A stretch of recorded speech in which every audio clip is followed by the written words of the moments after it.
Welcome in Dark Core, an iron wasteland. Once a fully fledged planet, now nothing but its exposed metallic core. Everything else has been torn apart, vaporized, devoured by its parent star. Before you lies Kepler 36b, and you've just set foot on its surface. The atmosphere here is non-existent. In the dark, it's nearly impossible to see anything, but you can manage to orient yourself barely. This is the unlit side of the planet, the only place you can survive for even a few minutes. Landing on the illuminated side would not be the best idea. According to NASA scientists, temperatures there exceed 600 degrees Celsius, enough to melt aluminium or you. So, the best option was to turn up here in the dark.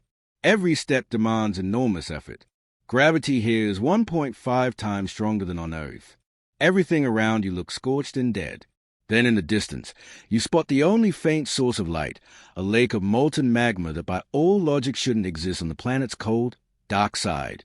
Suddenly, the ground beneath you begins to tremble. You look up to understand what's happening and see something colossal in the sky. A blue gas giant 3.5 times larger than Earth loomed directly overhead. This is the neighboring planet. Unlike Kepler 36b, it's retained its form, resisting the parent star's efforts to strip away its gaseous envelope. Its orbit brings it frighteningly close to the scorched iron world, just 1.2 million miles away. That's 20 times closer than Earth and Venus ever get. You're lucky to be here right at the moment of this close pass. A rare chance to witness it. Or maybe your luck has just run out. The blue giant appears 3 times larger in the sky than a full moon from Earth. But with its beauty comes death. Its gravitational force tears this world apart. Earthquakes here aren't just disasters. They're iron storms ripping through the crust like paper. Fissures form on the surface, spewing lava. That magma lake you saw, just a scar from a past encounter. Your attempt to stay on your feet is unsuccessful. Falling on your back, you feel the ground quake harder beneath you. Your body endures extreme G-forces. Standing up is no longer an option. The seismic waves won't allow it, and gravity is against you. All you can do is stare at the gas giant, the agent of your imminent death towering above. Moments later, the surface cracks open beneath you. You lasted 7 minutes on this dead planetary core, but this is only the beginning. Other distant worlds wait ahead. Places where glass rains endlessly, where the sky pulses with the glow of a neutron star, where reality itself turns against you. Are you ready to step onto the next planet? As your spacecraft approaches the next world, you peer out the window and notice something strange. Trailing behind the planet is a long plume, the same grayish-white hue as its surface. It eerily resembles a comet's tail, stretching hundreds of thousands of miles into space. This is Gliese 436b, lost in the void 33 light-years from Earth. And only once you land on its surface, you begin to grasp what you're truly dealing with. Your ship descends into the atmosphere, vanishing into a thick shroud of fog. This haze is saturated with helium and light gases. Only a dim glimmer from the star manages to break through. Soon reaching the surface, you take your first step. There's ice beneath your feet, but your monitoring system immediately detects a paradox. The surface temperature is about plus 300 degrees Celsius. This is Ice 7, an exotic phase of water that exists under tremendous pressure. Scientists believe that water here is so compressed it remains solid even at extreme heat. You've landed on a planet built from hot, ultra-dense water. Fortunately, the atmospheric pressure is moderate. You're lucky that most of the planet's crushing pressure is buried deep below, allowing the surface ice to retain its structure. Your spacesuit was designed for this exact environment. Its outer shell is made from aramid fibers and ceramic composites, the same materials used in space shuttle heat shields. With this protection, for now, you're safe. Visibility here is poor. A dense milky white fog swirls around, hot and heavy, slowly rising from the surface itself. Through the mist, you can see a faint glow of Gliese 436, the parent star. It's frighteningly close, 33 times closer than the sun is to Earth, yet nearly 4 times dimmer than our sun. Its energy isn't enough to destroy the planet instantly, but it's enough to do it gradually. The surface ice sublimates, rising into the atmosphere, then drifts into space, forming the massive gas footprint trailing after the planet. The very planetary tail you saw earlier. You move cautiously across the searing ice, hoping to find something else. But soon you realize that something went wrong. While you were exploring, tiny hot ice particles evaporating from the surface have begun to accumulate on your visor. At first, it was unnoticeable, but now the microscopic crystals still scalding start to corrode the outer layer. A crack appears before your eyes. It might be time to return to the ship, but you don't make it in time. The visor cracks and instantly shatters. A 300 degrees Celsius thermal blast slams into your face. No more oxygen. Death is practically instantaneous. You survive 40 minutes on Gliese 436b. An impressive feat, but don't get too comfortable. The next planet awaiting you is a nightmare no one could have ever prepared you for. Right now, your spacecraft is 64 light-years away from Earth. You stop near a planet called HD 189733b. And the first thing that stands out when looking at it is its astonishing resemblance to Earth. It appears a bright blue at first glance. It might seem like this color comes from reflections from a tropical ocean, just like Earth. But don't jump to conclusions. This is no ordinary planet. It's a gas giant slightly larger than Jupiter and roughly the same mass. And to uncover what this seemingly friendly world is hiding, you will have to leap down to it. The first 2 miles of descent seem harmless. The air is hot, but your spacesuit holds up. Visibility is poor. You're surrounded by dense fog glowing with a bluish light. Gravity here is 2.6 times stronger than Earth's, accelerating your fall. But the thick atmosphere slows your descent. Your speed stabilizes at 200 miles per hour. You begin to feel intense G-forces. Your pulse quickens and breathing becomes harder. But this is far from the worst part. You've now entered the middle layers of the atmosphere. According to the data from the Exoplanet exploration program, temperatures here reach plus 600 to plus 700 degrees Celsius. Yet, there is something even more dangerous. At the last moment, you realize what gives a planet its bright blue hue. Countless silicate particles moving at terrifying speeds, 5,000 to 4,000 miles per hour or 1.2 miles per second. And they are not falling from above. They travel sideways like a horizontal hurricane. These particles are formed from rock-forming minerals that first vaporize in hotter layers of the atmosphere, then condense into deadly shards as they cool. You find yourself at the center of this hurricane of particles, sharp as broken glass. Death is instant. The glass rain turns your chute into a sieve, and what's left of it will spiral in this hellish planet's atmosphere for a long time. The atmosphere of this gas giant turned out to be extremely deadly. No protection on your spacesuit could withstand the shards of glass traveling at 7 times the speed of sound. You manage to survive for only 1.5 minutes, but the duration of your stay on the next planet won't be so straightforward. Get ready. You're headed toward a planet near a supermassive black hole where time itself begins to behave differently. So far, no planets have been discovered near a black hole. But scientists leave room in their theories for their possible existence. Among them are astrophysicists from Kagoshima University and, for example, Shaw Raymond, an astrophysicist at the Observatory of Bordeaux in France who believes that such world could not only exist but even potentially be habitable. They've even received their own name, planets. And now let's explore what your experience might be like on one of these planets. Your spacecraft has traveled more than 3 million light-years, crossed the intergalactic void, and finally reached its destination, the distant outskirts of the M33 galaxy. There, just outside the event horizon of a supermassive black hole, you make a unique discovery, a planet in a stable orbit. A planet that, with your permission, we'll name Dark Core.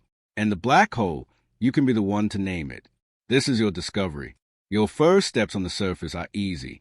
Beneath your feet lies dark, glassy rock cracked in places as it once melted. Around you are low hills. On the horizon, silhouettes of mountains partially veiled in mist. The light is soft and diffused. Its source only becomes visible when you look up. Above you looms an accretion disk. It's enormous, twice the size of the full moon in Earth's sky. It's nothing less than a swirl of hot plasma rotating at incredible speed surrounding the black hole. The light from this disk is unusual. It's not bright, but rather silvery, casting a constant state of silver twilight across the landscape. Despite the stable landing of your spacecraft, a sense of calm begins to fade. First, you feel a faint vibration in the ground. Then comes a sound, a deep resonant hum like tension from within the planet itself. It slowly grows louder, but this isn't caused by an external force. These are tidal forces at work. The planet is located at the very edge of the survivable distance from the black hole, 1.5 light years or 8.8 trillion miles away, as close as possible without being torn apart. Yet this fragile balance does not guarantee safety for dark core. During its axial rotation, the side of the planet facing the black hole experiences a pull of immense gravitational force which begins to stretch and deform it. The planet's surface shifts. Mountain ranges creak, and the entire landscape becomes filled with a sound like moaning rock. The hum grows deafening, and space itself seems to blur and distort. Everything trembles, the soil, the rocks, even the air. You lose your balance and fall soon, feeling a wave of weakness wash over you. A warning suddenly flashes on your visor screen. Radiation exposure. The accretion disk regularly releases electric pulses of radioactive particles, and you just so happen to experience one of these bursts.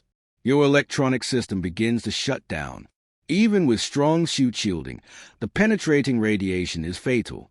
You've spent 12 minutes on this planet. Not that long according to your watch, but on Earth, nearly half a year has passed. This is due to the same gravitational field of the black hole, which warps time. The mass of this black hole is equivalent to 150 million suns, enough to distort time even 1.5 light years away. An accretion disk around the black hole is perhaps the most extreme sun imaginable. But what if we were to turn to real planets that had already been discovered? Now your path leads to a world orbiting one of the most dangerous objects in the universe. This time your spacecraft stops in the Virgo constellation. Here 2,300 light years from Earth lies a unique system. 3 planets orbiting a star designated PSR B1257+12. The name sounds technical, but behind it lies something truly extreme. Before you is a pulsar, a neutron star, the glowing core of a long-dead star with a temperature of around 1 million degrees C. With a radius of just 7.5 miles, it has a mass 1.5 times that of the Sun. It's one of the densest and hottest objects in the universe, and also among the fastest. This pulsar completes dozens of rotations per second, faster than a helicopter blade. Well, then all we can do is wish you good luck, because your goal is to land on the second planet from this pulsar called PSR B1257+12c and survive on its surface as long as possible. The first thing you notice after landing is the bright, rapid flashes of light repeating at high frequency. This is the pulsar's radiation. As it spins, it emits powerful beams of light and charged particles from its magnetic poles. These beams, like a lighthouse, sweep across the planet's surface in perfect rhythm, creating a strobing effect. But this isn't the only light source. The neutron star itself, though dim, still casts light across the landscape. You find yourself in a world of perpetual twilight, occasionally pierced by sharp bursts of light. All around is a dark, rocky plain coated in dust. Low hills barely disturb the flat terrain with mountains visible in the distance. The temperature reaches minus 20 degrees Celsius. It's extremely cold. The atmosphere is nearly non-existent, long since destroyed by the pulsar's powerful magnetic field. The field accelerates elementary particles to tremendous speeds, creating an invisible storm of ions that bombards the planet relentlessly. There's an incredible amount of radiation here. Every second, the pulsar bombards you with a hailstorm of charged particles, but you came well prepared because you knew exactly where you were headed.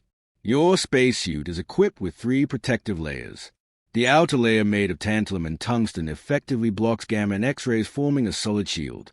The middle layer is made of graphene, which helps absorb neutron radiation, while keeping the suit lightweight and strong. Finally, a protective layer of polyethylene reflects whatever slipped through the first 2 layers. Your suit provides reliable protection, allowing you to calmly observe the surrounding landscape. But the rhythmic bright flickering begins to make you nauseous and gives you a headache. Instinctively, you try to turn away or seek cover, but that's impossible. The flashing is everywhere. Looking up at the sky, you see the pulsar, the source of this light. It appears smaller than a full moon seen from Earth, but shines far more brightly. From its poles, 2 powerful beams of radiation shoot into space. With each passing minute, your condition worsens. The headache intensifies. The weakness sets in. You could sit down to catch your breath, but there's no relief. Each flash feels like a blow to the head.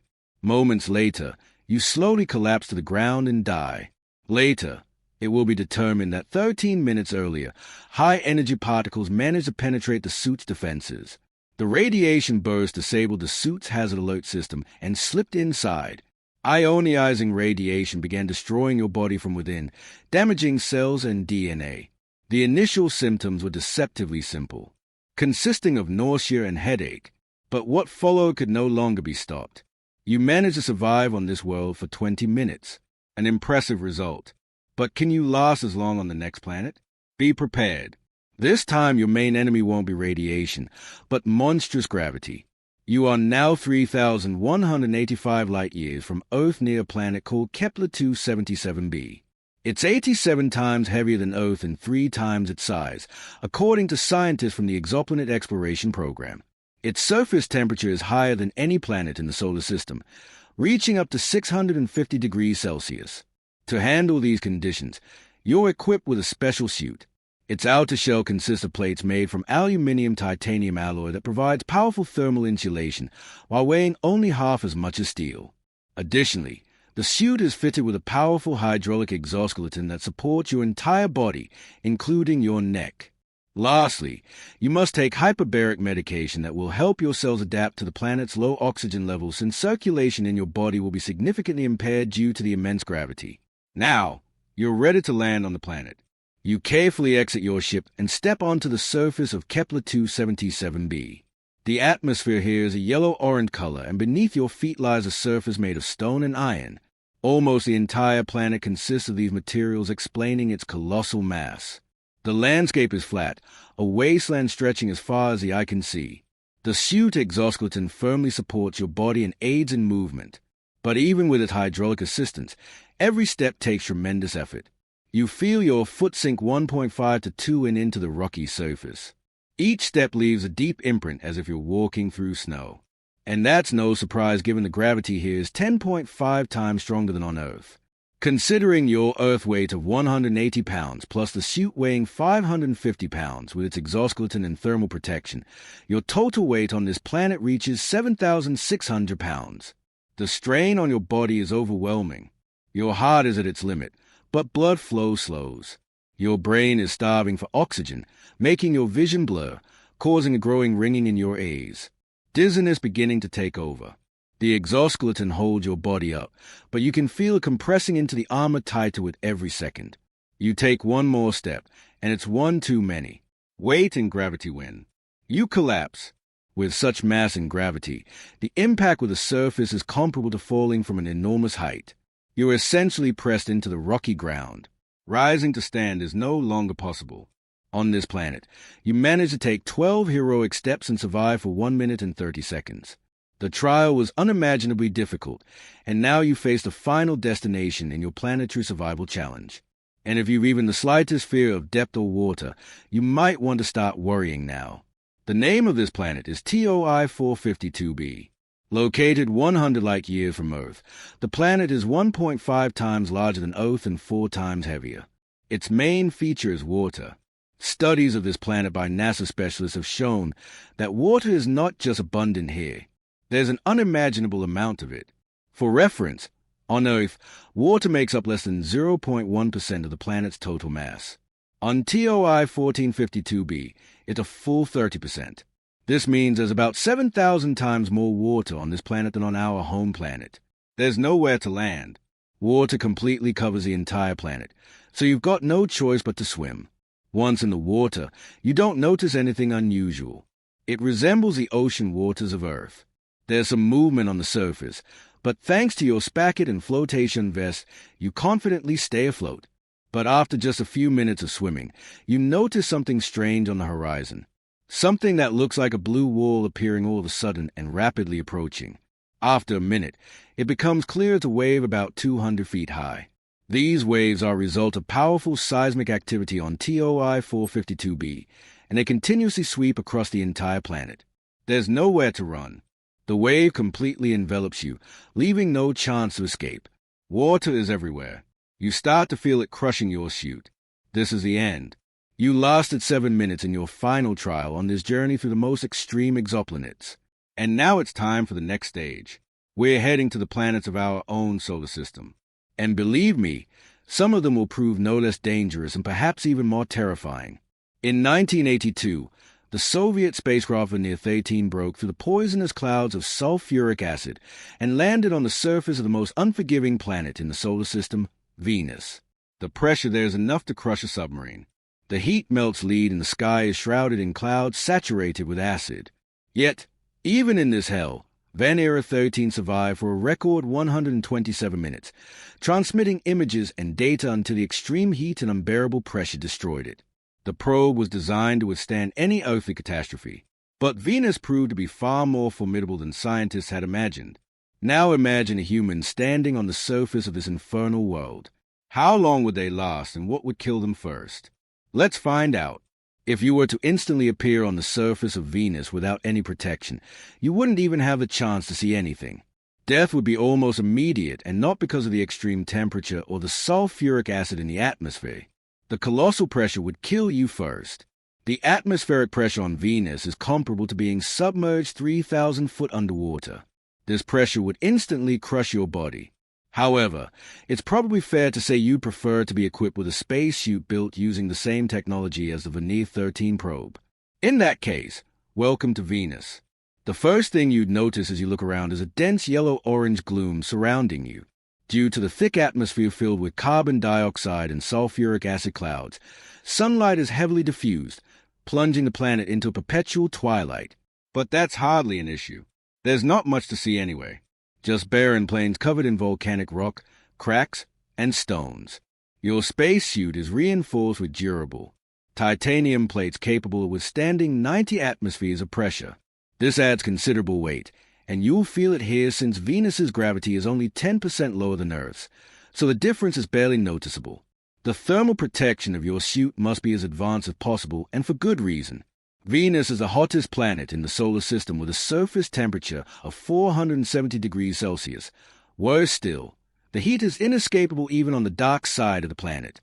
This is due to the greenhouse effect. Sunlight warms the planet and the dense atmosphere traps the heat, creating a truly hellish greenhouse. Just like Venir 13, your spacesuit is equipped with multilayered thermal shielding with an outer layer made of silicon carbide capable of withstanding up to 500 degrees Celsius. The internal cooling system operates by evaporating special liquids that absorb heat and divert it away from your body. You struggle but persevere with confidence and manage to move across the scorching, rocky landscape. It's so hot here that metals like tin, zinc, and lead exist only in molten form. Poisonous sulfuric acid relentlessly attacks your suit. But for now, it holds up thanks to its titanium plates coated with chemically resistant materials like tantalum and gold, which protect against corrosion. All around you is carbon dioxide in a supercritical state. At 90 bars of pressure, it's no longer just a gas, but something between a gas and a liquid, a medium that would destroy all life in an instant. After a short time, your condition starts to deteriorate. The cooling system is the first to fail. No matter how advanced, it simply can't withstand such extreme temperatures. Your suit begins to rapidly overheat from the inside. With no place to hide, heat stroke sets in instantly. You lose consciousness, and within a minute the internal temperature reaches critical levels and you die. At the same time, the chemical protection of your suit begins to fail. Aggressive sulfuric acid and the crushing pressure start to break it down. Its structure heats up, cracks, and collapses under Venus's hellish conditions. You lasted a whole 20 minutes on this planet. An impressive feat considering it's the hottest world in the solar system. However, in a standard NASA spacesuit, you wouldn't have even survived a minute. But what about the other planets in the solar system? What kind of protection would you need to survive? And which planet is the most dangerous? Your next destination is the closest planet to the Sun, and also the smallest in the solar system, Mercury. But your fate will depend on which side you choose to land on, the dark side or the sunlit side. The main problem is that Mercury has no atmosphere, meaning heat distribution is extremely uneven. As a result, surface temperatures fluctuate more dramatically than on any other planet in the solar system, from minus 173 degrees Celsius at night to 427 degrees during the day. And yet you dare to step onto the cold, dark surface. Your durable suit protects you from the freezing temperatures, but the first thing you'll feel is the icy chill of the ground beneath your feet. Without an atmosphere, there's no medium to transfer heat. The first thing you'll notice is how much the landscape resembles a moon. The surface is covered in craters, cracks, and dust dominated by shades of gray with darkness broken only by the faint light of distant stars. In your ultra-protective thermal and anti-radiation suit, you can take a short walk on Mercury's dark side. However, waiting for the sun to rise is a fatal mistake. When the sun does appear, you will notice that it looks completely different to how it looks on Earth. Instead of the usual warm yellowish hue, it shines with a blinding white intensity. This is because Mercury lacks an atmosphere to soften its light. Moreover, the sun appears 3 times larger and much brighter than it does from Earth. The temperature rises rapidly, and without proper protection, your suit wouldn't be able to shield you from lethal radiation. Ultraviolet rays would cause burns within minutes if no shielding system were in place. Fortunately, your suit is radiation-proof. However, even the most advanced cooling systems won't be able to maintain a safe temperature for long. Under the blazing sun, the temperature inside your suit inevitably rises, approaching critical levels. There's nowhere to take cover, and waiting for nightfall is pointless. Once the sun has risen, darkness won't return for another 29 Earth days. Within minutes, solar radiation seeps into your suit's electronic systems, disabling nearly all vital functions. Soon after, your internal organs start receiving lethal doses of radiation and begin to fail. Even though your oxygen supply is intact, your cooling system has completely shut down. You quickly lose consciousness and collapse onto Mercury's burning surface. Hey, you lasted only 15 minutes. Intense radiation and extreme temperatures left you with no chance of survival. But perhaps your next destination will be different. Maybe you'll not only get the chance to walk its surface, but even stay there for good. Your next stop is Mars. You've landed on the equator of this planet, not far from the site where NASA's Curiosity rover touched down. The landscape appears both familiar and alien, resembling Earth's desert regions but with an unusual atmosphere. The sky has a pale orange hue, and the plains around you are scattered with rocks and boulders. You're fortunate to have arrived during a Martian summer day when temperatures at the equator can reach a comfortable 20 degrees Celsius. For now, your suit's thermal protection system remains idle. However, it will soon become essential as nighttime temperatures will plummet to minus 70 degrees Celsius. Despite your heavy suit, movement here will be relatively easy. Mars's gravity is 2.5 times weaker than Earth's, meaning you weigh 2.5 times less. The temperature may still be tolerable, but you must remain aware of radiation, which is over 20 times higher than on Earth. During solar flares, it rises even further as Mars lacks a magnetic field and dense atmosphere to shield against radiation. Fortunately, your suit is reinforced with multiple layers of kevlar and polyethylene to minimize these risks. You've now spent several hours on the red planet without encountering serious difficulties.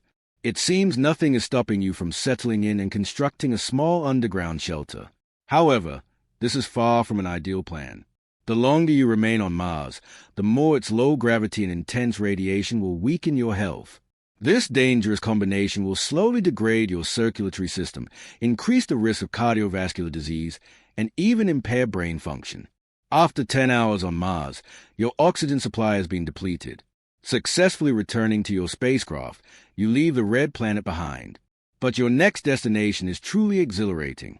You're heading toward a gas giant, the largest planet in the solar system. Reaching Jupiter and surviving is an incredibly difficult task. As you approach the gas giant, you encounter extreme levels of radiation, higher than anywhere else in the solar system, except for the Sun. This is due to Jupiter's immense magnetic field, which extends 7 million kilometers towards the Sun and nearly reaches Saturn's orbits in the opposite direction. This field, 18,000 times stronger than Earth's, traps vast amounts of solar radiation within its magnetosphere. Only the thick titanium hull of your spacecraft can shield you from its effects. Let's assume you manage to reach your destination. Now you must ascend into Jupiter's atmosphere. Fortunately, thanks to NASA's Galileo probe, which plunged into Jupiter in 1995, you have some idea of what to expect. The Galileo probe descended 87 miles into Jupiter's atmosphere before it ceased functioning. Its descent lasted 58 minutes, a remarkable survival time under such extreme conditions. Now, you must attempt to replicate this feat. Your spacesuit is uniquely designed to withstand intense radiation. Like Galileo, its outer shell is made of titanium alloy, hermetically sealed with polyethylene and kevlar to reflect radiation.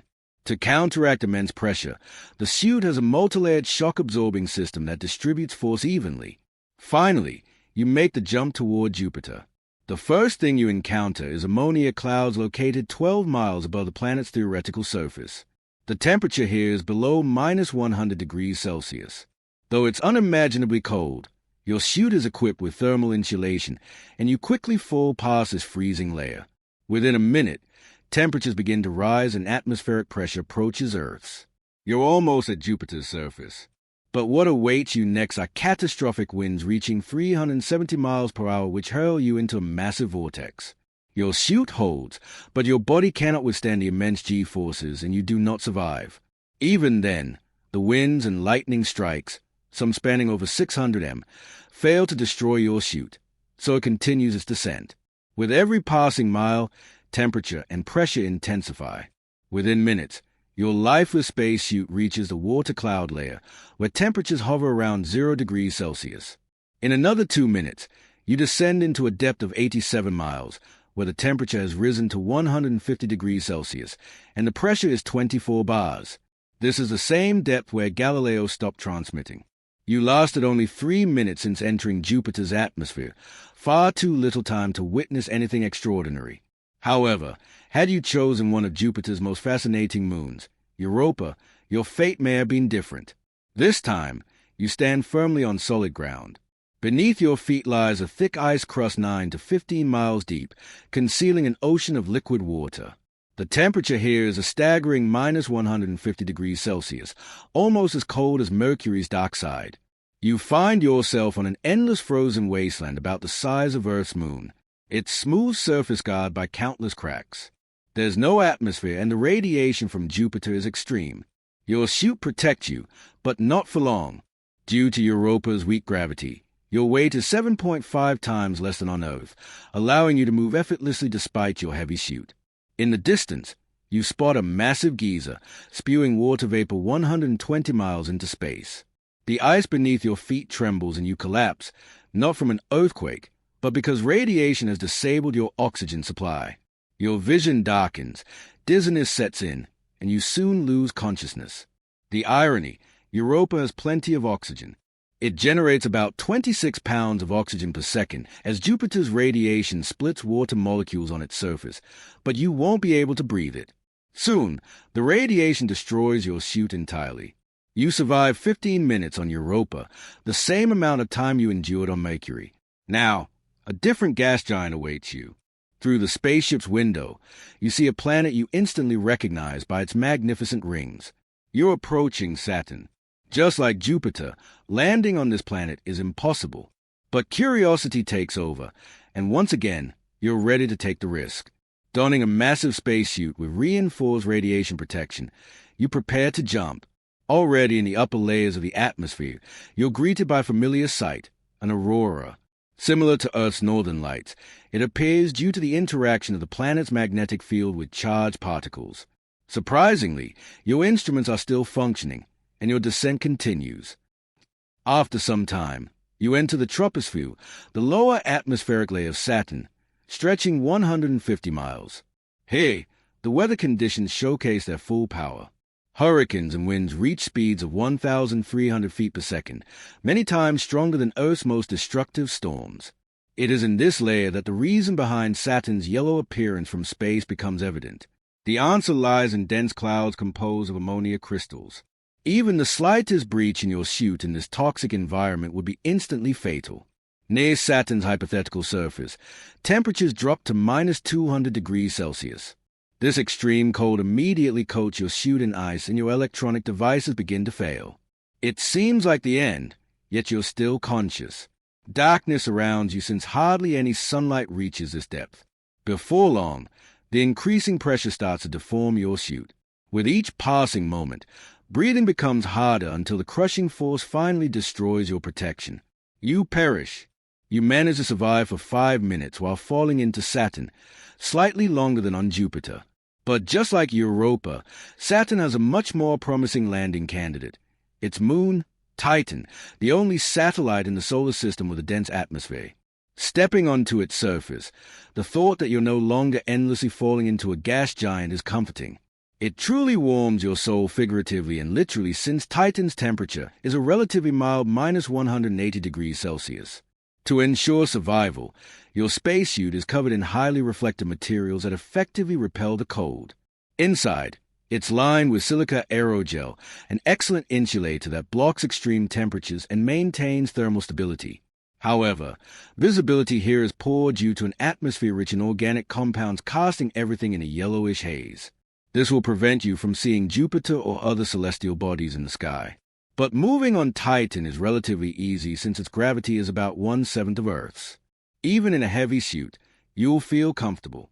The atmospheric pressure here is also manageable, about 1.5 times larger compared to Earth. After some time, you discover a small lake resembling those on Earth. But don't even think about touching it. Instead of water, it's a mixture of methane and ethane. What exists as gas on Earth is liquid here due to the frigid temperatures. You've now been here for over an hour. The radiation levels on Titan are higher than on Earth, but your suit continues to shield you, allowing you to explore. However, soon you start to shiver as an extreme cold creeps into your body. Your suit's thermal protection is failing against Titan's minus 180 degrees Celsius temperature. Half an hour later, you lose consciousness and collapse onto the icy surface, succumbing to hypothermia. You survive here for 2.5 hours. We can all agree that it's much better than a few minutes of falling into Saturn's abyss. Titan turned out to be an extremely cold world. But how would you fare on the coldest planet in the solar system? To find out, we head to Uranus. Looking at the bluish-green planet, you realize another plunge into a gas giant awaits you. However, this experience is unlikely to be much different from the previous ones. The probability of dying here from winds reaching 560 miles per hour is extremely high. And if you somehow survive that, the temperature of minus 220 degrees Celsius will finish you off. No thermal protection can save you. At best, your fall will last 3 to 5 minutes before inevitable death. A more interesting option is to visit Uranus's moons. First on the list is Titania, the planet's largest satellite with a radius of just 490 miles, half the size of our moon. If you weigh 175 pounds on Earth, you'd weigh only about 4.5 pounds on Titania. With your suit, the total weight would be around 9 pounds. But if you choose to land on Miranda, Uranus's smallest moon with a radius of just 146 miles, be careful not to drift into space. Your total weight, including the suit, would be just over 2 pounds. After experiencing near weightlessness on this tiny moon, you decide to move on. Up next is a journey to the planet that only one spacecraft has ever visited, Voyager 2. At first glance, Neptune appears as a peaceful blue planet, seemingly harmless, but in reality, it's a true nightmare. It harbors a deadly mix of factors: temperatures below minus 200 degrees Celsius, an atmosphere composed of hydrogen, helium, and methane, and the strongest winds in the solar system, reaching 1,300 miles per hour, 5 times the speed of sound. And in radiation, which while weaker than on Saturn or Jupiter, is still enough to damage your suit and harm you. As soon as you enter the upper atmosphere, you find yourself in a lethal zone of radiation and violent storms. Your existence on Neptune is fleeting. Just 2 minutes of free fall before you hit an area of intense radiation winds leading to instant death, regardless of how advanced your suit is. But there's still one destination left: Pluto, the dwarf planet, and the final challenge in our planetary survival challenge. The diameter of this dwarf planet is just 1,480 miles, which is smaller than our moon, which measures 2,160 miles across. Yet, despite its small size and low mass, Pluto has a thin but present atmosphere, offering slight protection from radiation. However, the radiation here is still abundant. Stepping onto Pluto's surface, your first task is to turn on your flashlight. Darkness reigns here. Looking up, you spot the sun, now resembling a bright star, its light taking over 5 hours to reach this distant world. Gravity is similar to that of the moon, so your heavy suit won't be a problem. What you should worry about is the temperature plunging to minus 220 degrees. Exploring the surface, you observe a mix of ice and gray-brown rock. Pluto appears like a frozen desert with hills and valleys reminiscent of Mercury's dark side. After just a few minutes, the extreme cold begins to degrade your suit, making it brittle. A sudden breach occurs, and you perish instantly. Your time on this icy planet lasted only 8 minutes, marking the end of your planetary survival challenge. Thank you for watching Dark Core.